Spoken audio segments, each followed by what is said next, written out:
sua Bíblia comigo, primeira carta que Paulo escreveu à igreja em Corinto, capítulo de número 13. Nós vamos ler um versículo, que é o versículo de número 11. 1 de Coríntios, capítulo 13, versículo 11. Se você tiver a sua Bíblia, eu vou pedir para você não fechar a Bíblia depois da leitura, deixa ela aberta, para a gente conversar, porque eu vou referir a alguns outros textos que estão aí, que eu queria muito que você pudesse dar uma olhada nesses textos. Então, 1 de Coríntios, capítulo 13, versículo 11, a palavra de Deus diz assim: quando eu era menino, falava como menino, pensava como menino e raciocinava como menino. Estão me acompanhando? Tem o texto ali na tela, né? Quando eu era menino, uma etapa da minha vida, eu falava como menino, porque era próprio da idade, era próprio da compreensão da vida. Eu pensava como menino e eu raciocinava como menino, porque era o que eu era. Quando me tornei homem, deixei para trás as coisas de menino. Ou seja, há uma mudança de etapa na vida. Tudo é apropriado, tudo é certo, desde que aconteça dentro da etapa da vida. Paulo não está condenando o fato de ser infantil. E me permitam usar uma palavra que pode ser pejorativa, infantilizado. Não é necessariamente o que ele está condenando, porque todos nós fomos e seremos crianças em diferentes etapas da nossa vida. Por exemplo, se eu tentar aprender algo que não é a minha área, naquele primeiro momento eu sou uma criança diante daquele aprendizado, eu não tenho o know-how, eu não tenho o conhecimento, eu não tenho a percepção que uma pessoa mais tarimbada, que uma pessoa mais acostumada, uma pessoa mais experiente tem. Agora, há um momento que isso deve passar. E é isso que Paulo está dizendo. Eu era menino, eu falava como menino, eu pensava como menino, eu agia como menino, mas quando eu me tornei homem, deixei para trás as coisas de menino, porque existe entre nós uma atitude de nós não abandonarmos as fases que passam da nossa história, a gente continua. Por exemplo, nós que somos casados, e a relação conjugal traz as suas lutas típicas dela. Mas eu acho que o casal, à medida que o tempo passa, até as brigas têm que evoluir, gente. É ou não é? Tem gente que ainda continua brigando, é como se fosse namorado. Quer dizer, tem maturidade, vamos brigar, vamos, porque tem, quisera não ter, mas toda relação tem atrito.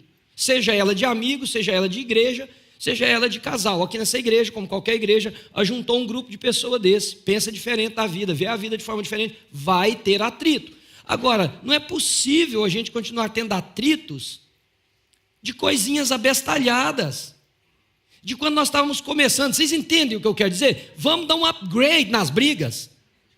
Então você diz para sua mulher assim, bem, vamos brigar por coisa que... Porque está brigando ainda por causa da pasta de dente.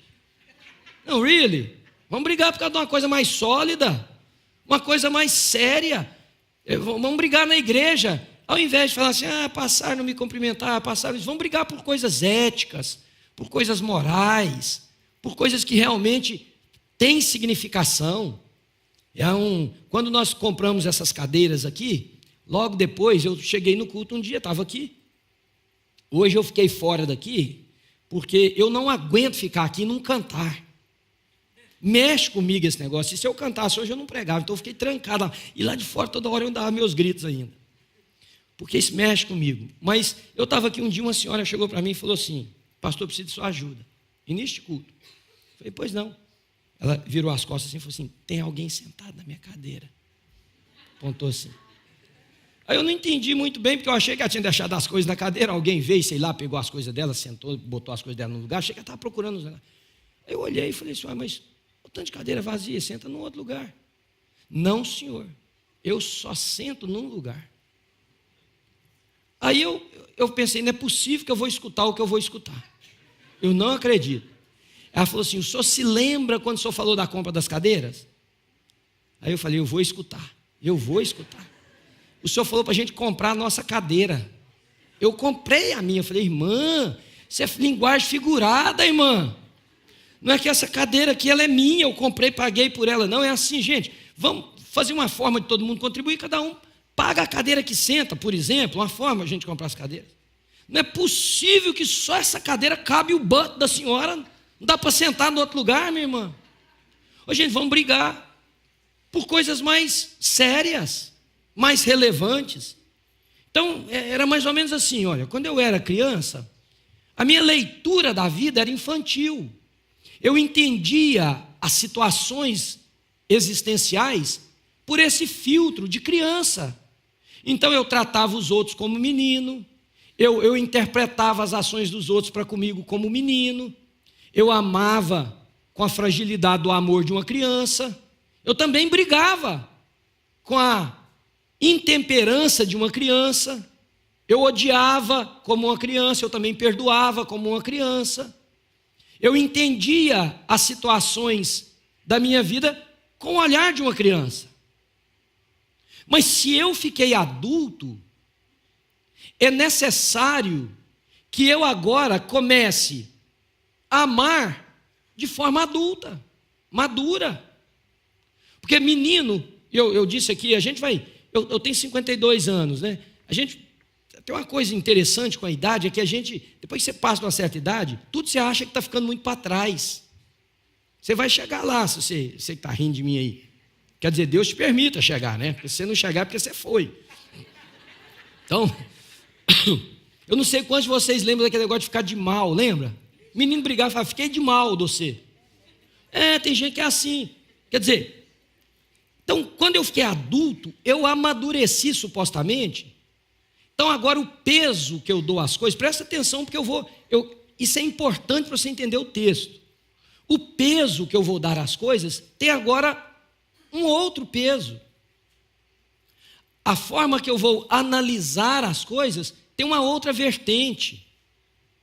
O que eu atribuo como valor, o que eu atribuo como bem, o que eu atribuo como crise, tem outra análise, não é mais do menino.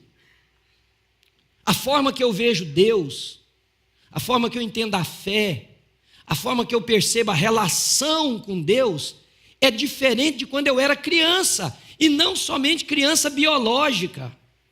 Criança que talvez você se converteu já aos 20 anos de idade. Eu me converti quando eu tinha de 13 para 14, eu via Deus de uma forma muito infantil, porque era a minha cabeça, mas a sua face foi iluminando o meu entendimento.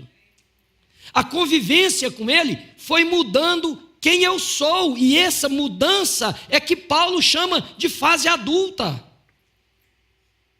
É o que Paulo chama de maturidade. E se olharmos para esse texto, você que conhece a Bíblia um pouquinho vai entender, quem não, eu vou explicar.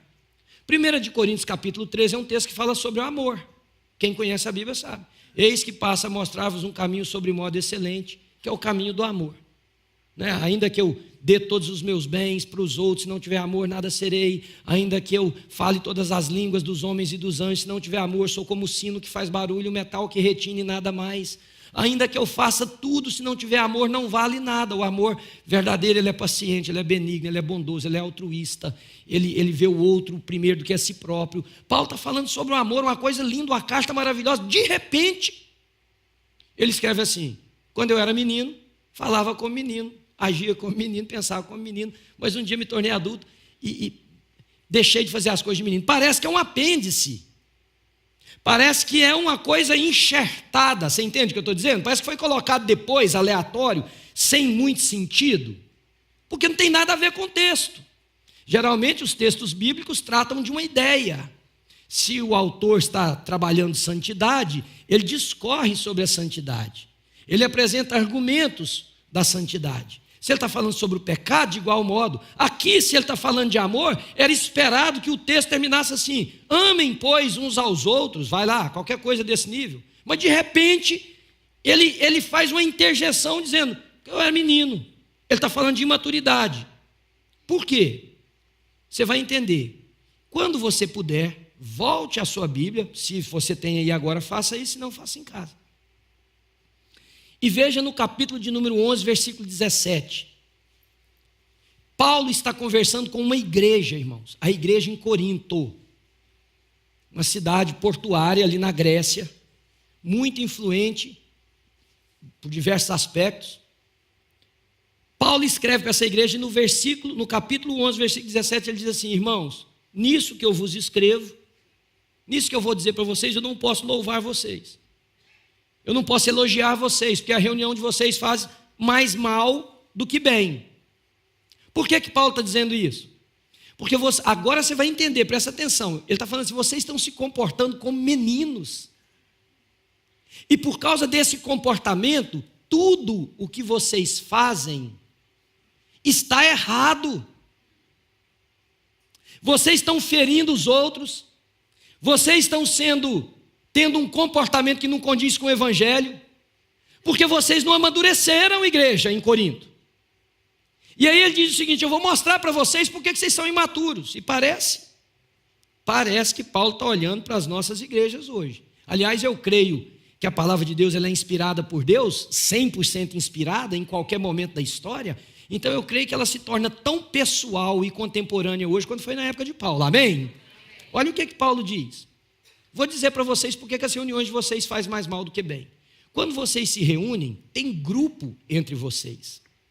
Tem alguns que dizem eu gosto de fulano, outros dizem eu gosto de Beltrano, outros eu sou de tal pessoa. E nisto, vocês ao invés de estarem juntando as forças e caminharem num processo de saúde coletiva, vocês estão fragmentando o corpo de Cristo, achando que Paulo é alguma coisa, que Pedro é alguma coisa, que fulano é alguma coisa. Cristo é um só em todos. Então vocês são imaturos, porque ainda acham que formar grupos de preferência, porque o imaturo ele é assim, ele quer formar a patota dele, ele quer formar a turminha dele, que dá validade aos seus pensamentos, que dá validade às suas práticas. Sabe por quê? Porque ele é imaturo emocionalmente. Então ele precisa de alguém que reafirme até mesmo as suas doenças. E você pode notar, desculpa a forma que eu vou colocar, fofoqueiro só se aproxima de fofoqueiro. Eu vou te dar uma dica, fica chateado comigo não. Se muita gente conta fofoca para você, se deu completar a frase? Ou você é, ou já foi, ou será, ou é visto pelo outro como fofoqueiro. Ô gente, fofoqueiro não procura quem vai dizer, não, por que você está me contando isso? O que eu tenho com isso? Por que você não cuida de sua vida? Por que você não, vamos criar uma metodologia de resolver esse problema? Não, ele conta para você, só para você, porque você tem o perfil dele. Então, Paulo diz, vocês são imaturos, achando que formar grupos para fortalecer você traz força coletiva. Muito pelo contrário, a pessoa madura espiritualmente coloca as suas vontades em segundo plano e o bem do outro em primeiro. Convém que ele cresça, que eu diminua. Isso é maturidade espiritual. Não precisa bater palma para mim, não precisa reconhecer, não precisa dar troféu. Convém que Cristo cresça. Agora você veja quantas vezes a gente briga, faz grupinho, patotinha, turminha, por coisa abestalhada. Segundo, Paulo diz que eles são imaturos por causa da ignorância com relação aos dons espirituais. Na igreja de Corinto tinha disputa para ver quem era mais espiritual do que o outro. Vocês se lembram de eu contar aqui uma história de duas irmãs numa igreja que elas concorriam a ver com quem Deus falava mais com ela? Tinha duas irmãs numa igreja, essas igrejas mega, hiper, super, triper pentecostal, que as duas, uma levantava e falava assim, irmãos, eis que vos digo que Deus está dizendo que essa menina aqui vai ser curada. A outra levantava e falava assim, vai ser curado todo esse lado de cá. Uma falava, a outra tinha que falar que Deus falou mais com ela. Aí um dia uma das duas se levantou no culto e falou assim, irmãos, ouçam, eis que vos digo, aqui quem vos fala é o Senhor, o Deus da ira, da tempestade, do trovão, do terremoto. Adiante de mim ventos fortes, por trás de mim a minha ira. E a outra levantou e falou assim, irmãos, ouça, aqui quem vos fala é o filho, fique tranquilo, papai está nervoso. igreja de Corinto tinha uma disputa, ver quem falava, quem era mais de Deus. Imagina que besteira, queridos. Quem era mais de Deus. Então, quem tinha um dom, achava que era mais importante do que o outro que não tinha. Qualquer semelhança é mera coincidência. Quem tinha um dom achava que era mais do que o outro. Aí Paulo escreve no capítulo 12, versículo 11, assim: irmãos, deixa de ser imaturo. O imaturo sou eu que estou colocando porque é o nosso tema. Todas estas coisas, porém, são realizadas pelo mesmo e único Espírito, e Ele as distribui individualmente a cada um conforme Ele quer. A cada um é dado a manifestação do Espírito visando o bem comum. O bem comum. E ele responde qual é esse bem comum na carta que ele escreveu à igreja em Éfeso, no capítulo 4, no versículo 12. Que ele diz que o bem comum é a edificação e a preparação dos santos para o serviço na obra de Deus.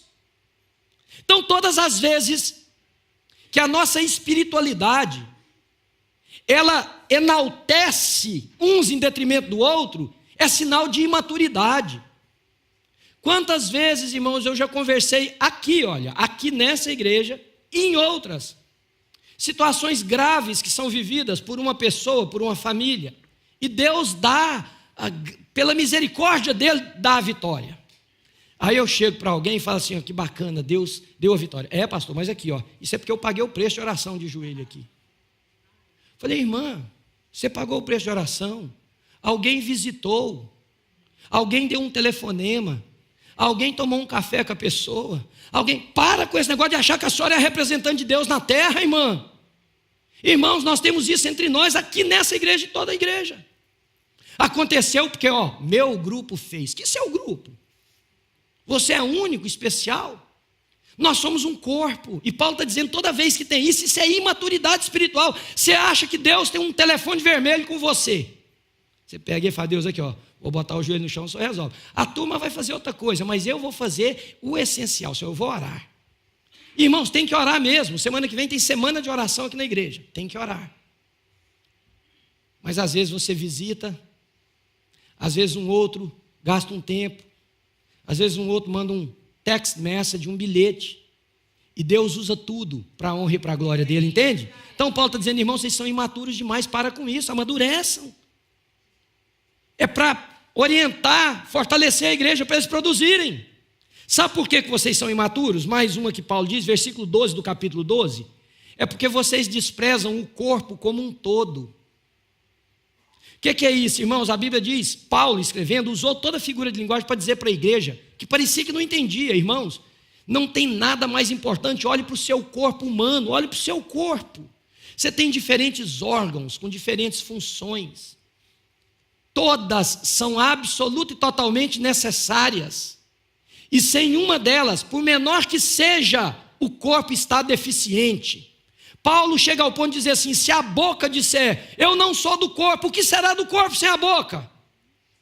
Se o olho disser, porque eu não sou o coração, e todo mundo fala do coração como sendo o órgão mais bonito, eu estou com ciúme, não vou mais ser, vou fechar meu olho. Pronto, você ficou caolho, cego. Paulo está dizendo para a igreja de Corinto que eles são tão imaturos que eles pensavam que a pessoa que dá uma pasada na neve lá de fora para limpar um lugar, para uma mãe estacionar o carro, tem menos espiritualidade do que o pastor que está pregando no culto. Paulo disse: vocês não entenderam ainda que o trabalho do corpo é um multifacetado. Diz amém para mim saber que você entendeu, querido. Então quem aperta um botão, quem acende uma luz, quem leva uma criança ao banheiro, quem prega, quem canta, quem limpa o estacionamento, quem abre a porta, quem faz qualquer coisa, está contribuindo para que o corpo funcione. E aí Paulo diz: sabe tanto que vocês são imaturos? Porque estas coisas não dão ibope, vocês só procuram a que dão ibope. Isso demonstra imaturidade. Porque você acha que ser cristão é ter uma postura de cristão. Vocês não entenderam ainda. É por isso que Paulo escreve o versículo que nós lemos, dizendo: está na hora de deixar de ser menino e passar a ser adulto. Está na hora de parar de ser menino e deixar de ser adulto. Irmãos, eu digo para vocês com sinceridade, quem frequenta essa igreja há muitos anos comigo me conhece. Eu não tenho problema com a gente ter problema. Eu não sou naivo para achar que nós não teremos problema. O que me chateia é quando a qualidade do problema não vale nem a pena você brigar. Porque todo problema drena, desgasta a gente, não desgasta? Emocionalmente, espiritualmente, fisicamente. Ô gente, já que vai desgastar, vamos pôr numa coisa que presta. Tem que ser uma briga boa. Quando eu vejo cristão fazendo biquinho existencial, isso me dá uma tristeza. Quando eu vejo gente que ainda usa a fé cristã para o seu benefício, sem maturidade. Passa desse momento, é por isso que a sua vida é essa revolta. Por isso que a sua casa não tem estrutura, por isso que seus filhos não são equilibrados, é por isso que seu casamento não dá certo, por isso que as suas relações são atritosas, porque você é infantil. Você apela para um Deus resolvedor de problemas, enquanto esse Deus quer resolver um problema que tem o seu nome. Entenderam o que eu disse, irmãos? Aí a gente acha que é espiritual demais bater o joelho no chão, fazer campanhas e campanhas e campanhas de oração, enquanto Deus está dizendo, eu queria que você me permitisse transformar a sua vida, porque aí até a sua forma de orar vai amadurecer. Dizem que, tem uma história que o Dr. Billy Graham foi um dos mais influentes, não, na minha opinião, o mais influente líder evangélico da nossa geração, foi entrevistado pelo Larry King, que foi um dos talk show hosts mais conceituados aqui dos Estados Unidos. Tinha um programa na CNN. E o Larry King uma vez entrevistou ele, querendo pegar o pastor Billy Graham no pontapé, falou assim, o que o senhor faria se um dia o senhor se apaixonasse por uma outra mulher? Vê se isso é pergunta de fazer para o pastor. Pastor santo, do jeito que é, não enxerga mulher nenhuma no mundo. O que o senhor faria? Aí ele falou assim, eu me ajoelharia, contaria isso para Deus e ficaria lá, na presença dele. Aí o Larry King falou assim, mas só isso? Ele falou assim, só isso? Foi exatamente isso que eu fiz. O dia que meu filho resolveu mexer com drogas, pegar uma motocicleta e sair viajando como hippie, usando droga pelos Estados Unidos, eu não podia fazer nada. O que eu fiz? Me ajoelhei na presença do meu Deus, contei isso para ele e fiquei lá. Isso é maturidade, irmãos. Sabe, eu fico vendo gente que corre para Deus para consertar a mulher. Fico pensando, gente do céu, nem Deus dá conta do negócio desse. Vocês acharam que ia ser sério, né?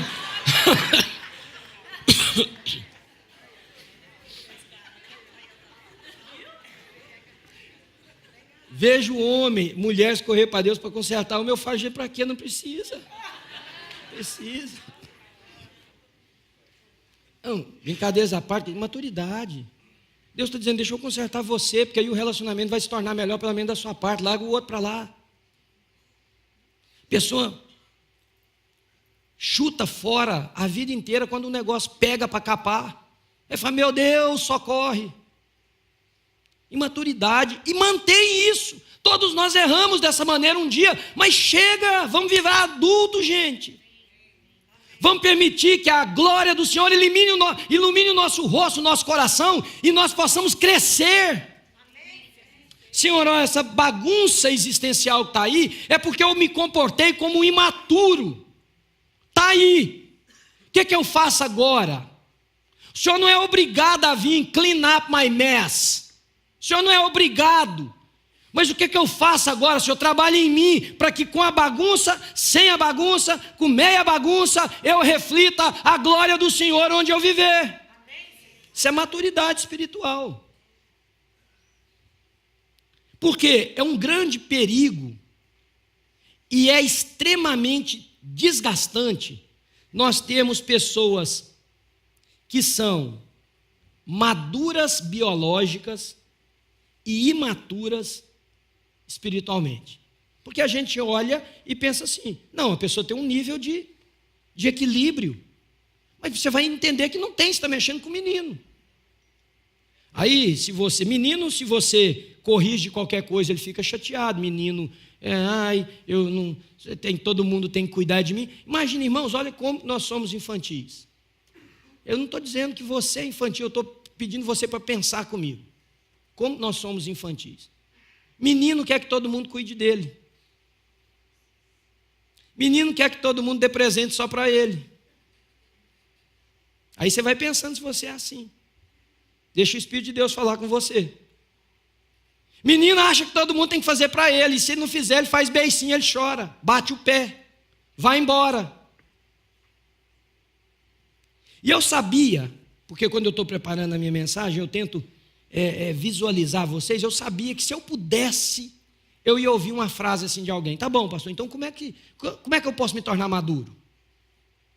Mas eu não queria, embora essa seja a minha inclinação como pregador, porque a nossa intenção é ensinar, então eu penso assim, eu vou logo dar a receita de como. Eu não quero fazer isso nessa manhã.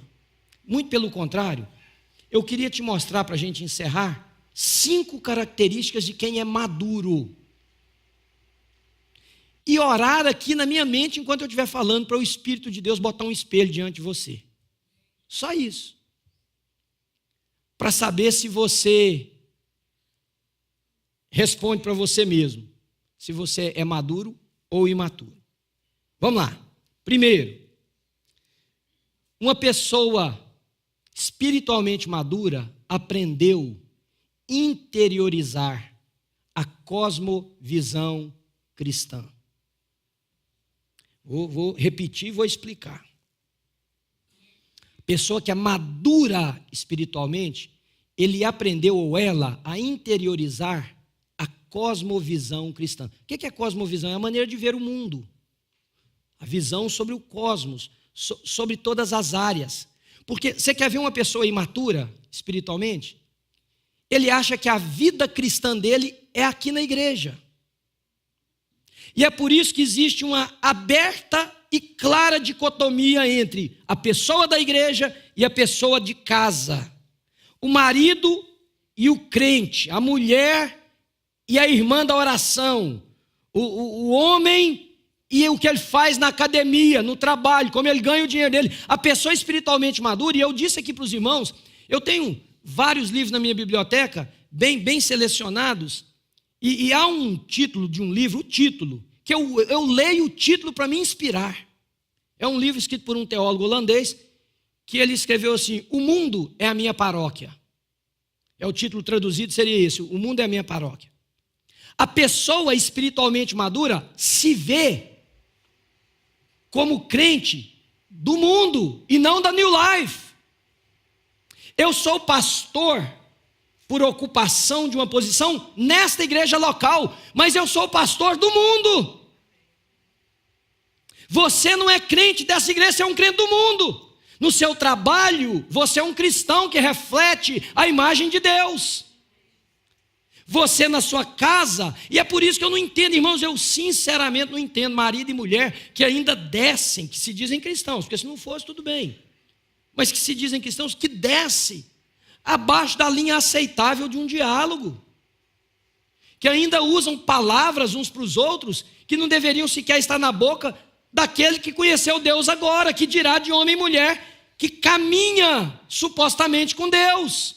Mas essas pessoas acham que existe uma separação entre a maturidade espiritual exercida no templo e a maturidade espiritual exercida na vida. Não existe. A pessoa que é madura espiritualmente, ele é um só. Ele é whole. Ele é inteiro. Ele é a mesma pessoa na compreensão da sexualidade, como ele é na compreensão de como ganhar o dinheiro. Não tem diferença. O padrão que influencia aqui é o que influencia aqui. Ele é a mesma pessoa na hora de tratar de um problema. Não é assim. Quantas vezes eu já ouvi de crentes falar assim, pastor, eu sou muito bom. Quando fala assim, você já sabe que vem besteira depois. Porque já começou errado. A pessoa está se elogiando. Eu sou muito bom, mas não aperta um botão que eu tenho aqui não, que eu viro um monstro. Fala, não, você não vira, rapaz, você é. Só você que não percebeu, você é. Aliás, é o contrário. Você é o monstro que de vez em quando consegue manter fechada essa boca cheia de dentes para atacar os outros. É isso que você é. Imaturidade. Maturidade é uma pessoa que entende o seguinte: sou de Cristo, Cristo habita em mim, e onde eu estiver, eu sou a mesma pessoa. Segunda característica de uma pessoa espiritualmente madura: ela teve o que eu chamo de experiências fundadoras. Não estou falando de eu, Manuel, usando como exemplo vocês, eu tive um encontro com Deus. Eu sei quem é Deus, eu ouvi a voz de Deus. Um dia Ele me chamou pelo nome. Pode ter sido numa sucessão de eventos, não num único fato, mas hoje eu posso dizer, houve experiência na minha vida que marcou o meu encontro com Deus. Eu não estou nisso aqui por onda, por acaso. Jesus disse assim: as minhas ovelhas ouvem a minha voz e me seguem. Engraçado, se você analisar aquele texto, você vai ver que Jesus não deu característica nenhuma, Ele só falou o seguinte: as minhas ovelhas ouvem, obrigado, querido, ouvem a minha voz e me seguem. As ovelhas não ouvem a voz do ladrão, não falou de rosto, falou da voz, porque elas me conhecem.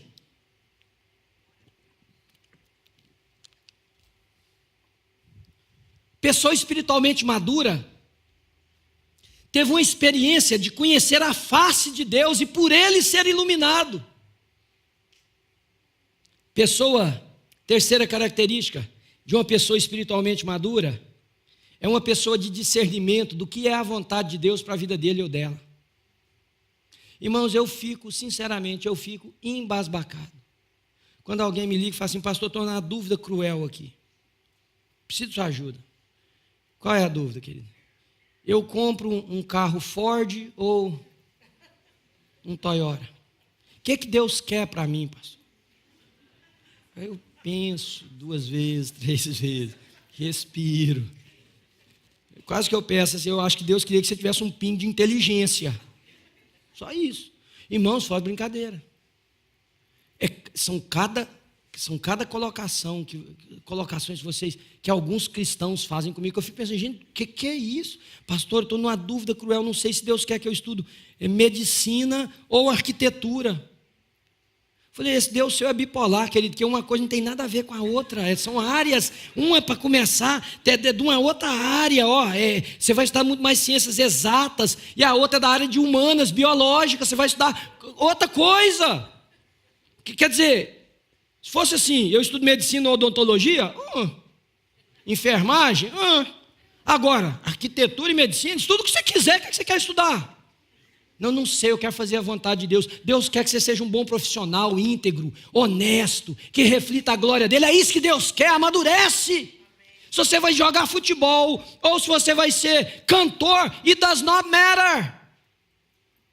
Não, eu quero conhecer a vontade de Deus para a minha vida. A vontade de Deus é que você seja gente que reflita a face de Cristo.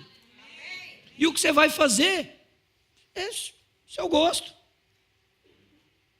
Eu já contei aqui nessa igreja, um casalzinho que a menina chegou para conversar comigo muitos anos atrás, de uma outra igreja. Falou: pastor, eu vou casar. Eu conheci os dois. Vou casar. Falei: que legal, nem sabia que você tinha namorada. Ela falou: não tinha mesmo não, até poucos dias atrás. Mas o que aconteceu? Já vai. Não, pastor, uma mulher lá da igreja deu uma profecia para nós, que ele é o homem que Deus separou para mim na eternidade. Falei: gente, é muito tempo atrás para Deus preparar um rapaz. Brincadeiras, eu sei que Deus prepara, não é isso? Falei para ela assim: escuta, você gosta do rapaz? Falei: não. Quem gosta sabe que gosta. Você tem alguma química por ele? Como assim, pastor? Falei: que negócio, você sabe o que é? A gente tem que ter, ué. Vai encostar na pessoa, vai não? Imagina, você junto com alguém, você fala assim: nem quer não. Falei: você tem alguma coisa, filha? Não. Falei: filho do céu, quem vai casar com esse cara é você, nessa profetiza não. Manda a canção. Ela tem marido? Não, pastor. Manda a canção para ela. Manda a canção para ela. Falar que Deus mandou. Falei: não faça isso. Não vai dar errado, filho. Pastor, foi Deus. Falei: minha irmã, pensa. Gente, que imaturidade. O Deus criador dos céus e da terra vai botar você junto com uma pessoa que você não gosta. Que você não sente nada pela pessoa, nada. Tem um pinguinho de inteligência, não é porque a pessoa usou a voz de Deus que está falando de Deus. O Deus da Bíblia é coerente, o Deus da Bíblia é íntegro, o Deus da Bíblia liga para você na hora do culto, para te avisar, para você desligar o telefone e prestar atenção na mensagem.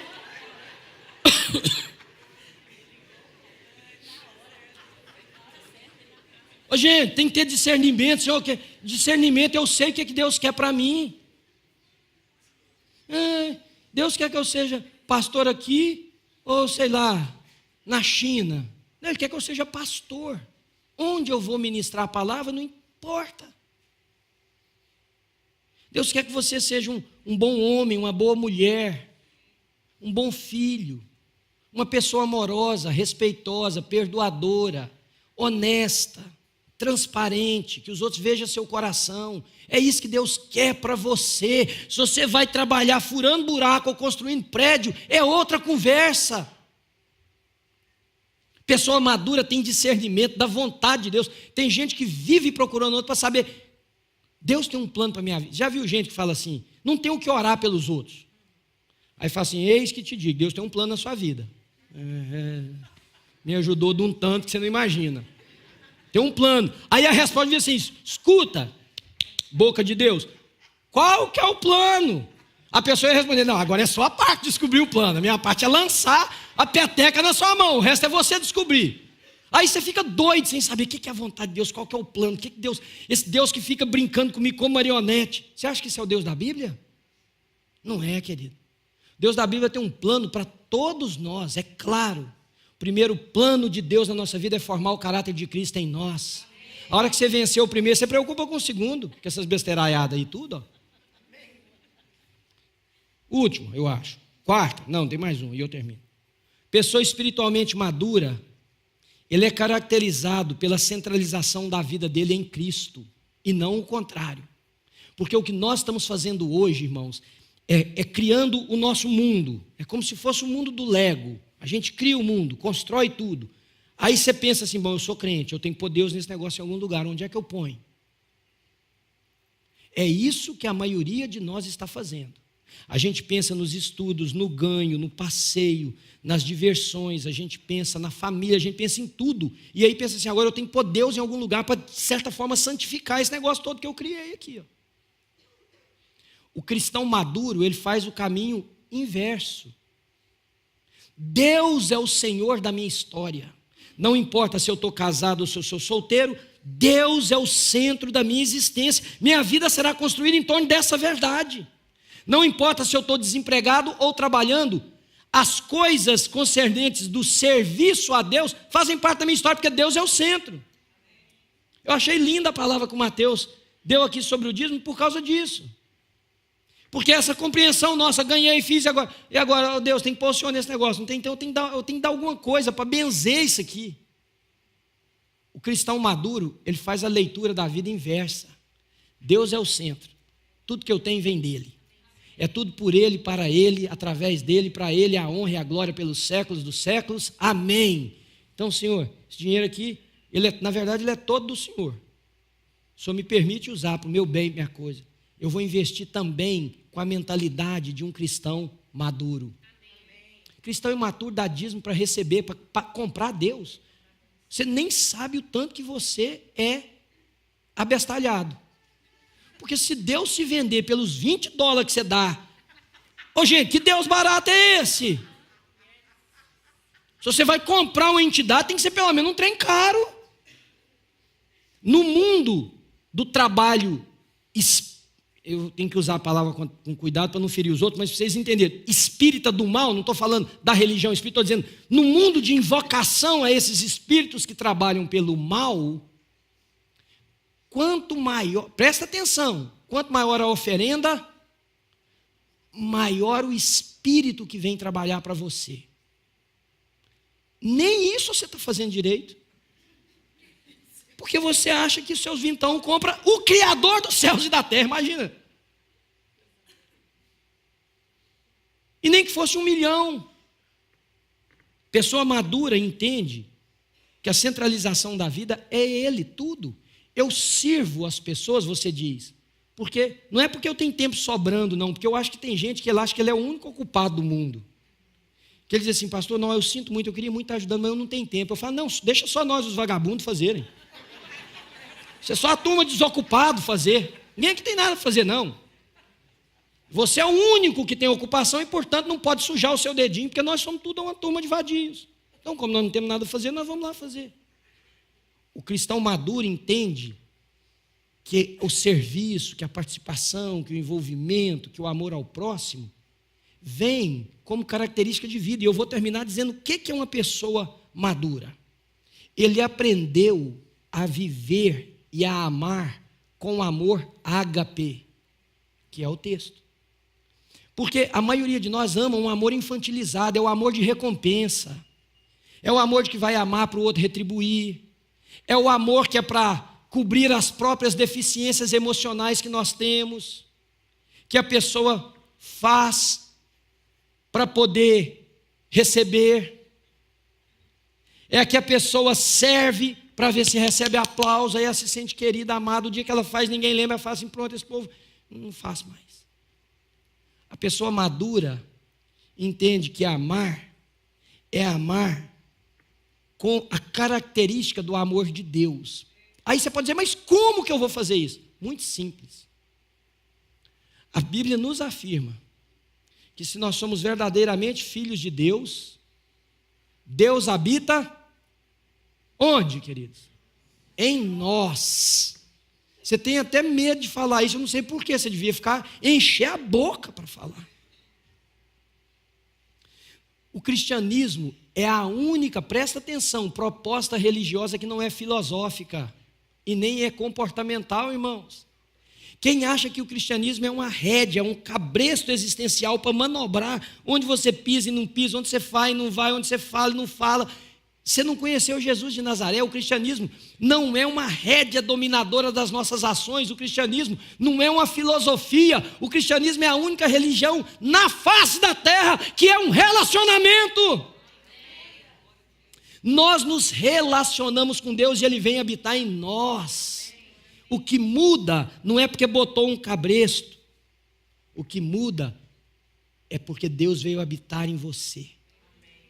A pessoa madura ama com amor ágape, porque Deus, que é amor, habita nessa pessoa.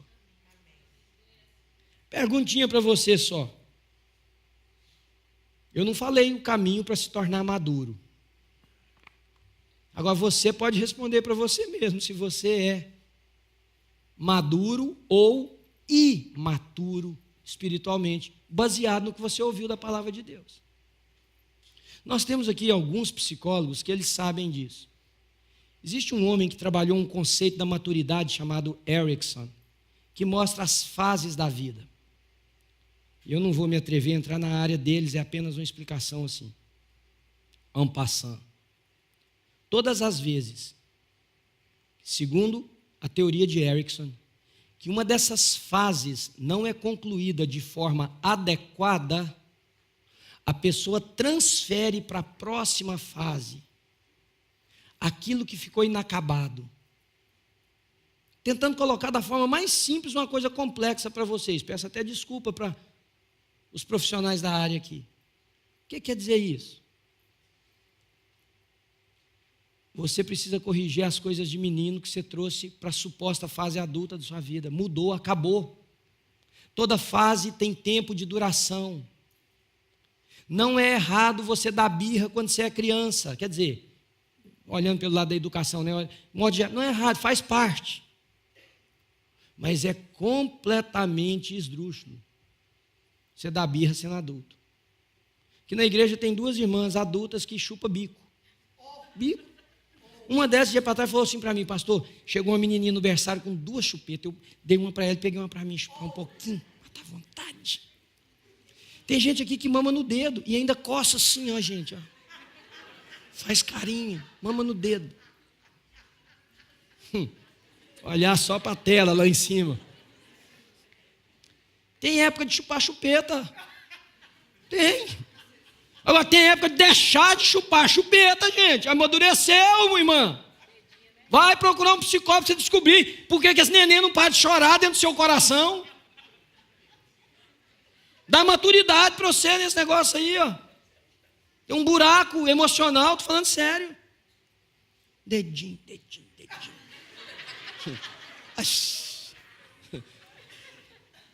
Irmãos, Jesus não morreu na cruz do Calvário para nós nos comportarmos dessa maneira. Jesus morreu na cruz do Calvário para nos salvar, para Ele, para formá-lo em nós. E que esta formação dele em nós transfira para o mundo a possibilidade de enxergar Jesus. Que bom seria se nós chegássemos num nível existencial onde os nossos conflitos fossem tratados num nível de maturidade que corresponde ao que nós conhecemos de Deus. Que as nossas cobranças fossem niveladas pelo conhecimento que nós temos de Deus. Que maravilha! Ah, pastor, mas vai ter problema. Vocês não têm ideia o quanto que esse problema promoveria o bem. Todas as vezes que você tratar uma deficiência sua com a maturidade da época, você verá que o resultado vai trazer o bem. Todas as coisas cooperam conjuntamente para o bem daqueles que amam a Deus, daqueles que são chamados segundo o seu propósito. Vamos orar? Agora, eu queria pedir você para orar como que um espelho assim diante de você. Pensando nessa questão de maturidade, imaturidade. Esse ano é o ano, nós lançamos uma proposta aqui na New Life de ser o ano do seu crescimento. O que eu espero no final do ano? Ter uma igreja madura, homens e mulheres que tenham lucidez para refletir sobre a vida, que saibam tratar das coisas conforme a palavra de Deus ensina. Aí, queridos, nós crescemos como igreja. E isso pode começar hoje. Faz um mergulho aí no seu coração. Senhor Jesus, te damos graças porque o Senhor separou para nós, ó Deus, num dia como esse. Nós podemos estar juntos aqui, abrir a Tua palavra, pensar sobre ela, ter aqui, ó Deus, um derramar do Teu Espírito tão lindo como foi nessa manhã, as ministrações tão precisas dos cânticos que falam a nossa alma, poder orar juntos, contribuir, ouvir a palavra, pensar sobre ela, ser maduros o suficiente para dizer: Senhor, isso aqui tem a ver comigo, me ajuda a entender essa fase, essa parte. Ser maduros para dizer: Senhor, eu preciso levantar a cabeça e olhar as coisas como um homem, uma mulher que caminham com o Senhor. Obrigado, Senhor, porque se não fosse isso aqui, esse tempo juntos, o que seria de nós, Senhor? Se nós não tivéssemos a Tua palavra para pensar, o que seria de nós, Senhor? Se nós não tivéssemos a influência do Teu Espírito para nos quebrantar, o que seria de nós, Senhor? Se nós não tivéssemos a Tua voz a nos chamar para o Senhor, o que seria de nós? Nós estaríamos eternamente perdidos. Porém, agora fomos convertidos ao Senhor, e que essa manhã, ó Deus, alguém aqui ouça a Tua voz. Obrigado, Senhor. Não há outra palavra para dizer. Louvado seja o Teu nome. Senhor, eu quero pedir por mim, pelos meus irmãos aqui, por aqueles que estão nos assistindo de alguma maneira. Ajuda-nos a ser maduros, Senhor. O mundo precisa de ver homens e mulheres com uma fé que seja baseada na maturidade, não nessa infantilidade tresloucada que nós temos visto por aí, Senhor. Gente que com os pés na terra mantém seu coração no céu. Gente que com as suas mãos, fazendo o que faz, desenha o rosto de Cristo. Gente que os pés levam as pessoas mais perto da cruz. Gente cujo coração é tão amplo que é como se alguém estivesse vendo o próprio Cristo de braços abertos na cruz do Calvário, Senhor. Aí sim, Pai, nós vamos poder dizer: crescemos um pouquinho. A Tua palavra diz que a vida do justo é como o romper do dia que vai subindo. Faz isso na nossa história, Senhor. Vai clareando o sol da justiça na nossa vida. Ajuda-nos a fazer o processo correto, de caminhar para ser dia perfeito, Senhor. Trabalha em nós, Espírito de Deus, não permita que a Tua mensagem seja roubada dos corações. Trabalha em nós. Oramos assim, no nome de Jesus de Nazaré. Você pode dizer amém, querido? Amém. Vou terminar em 1 minuto, só quero que você ouça uma coisa. Queridos, nós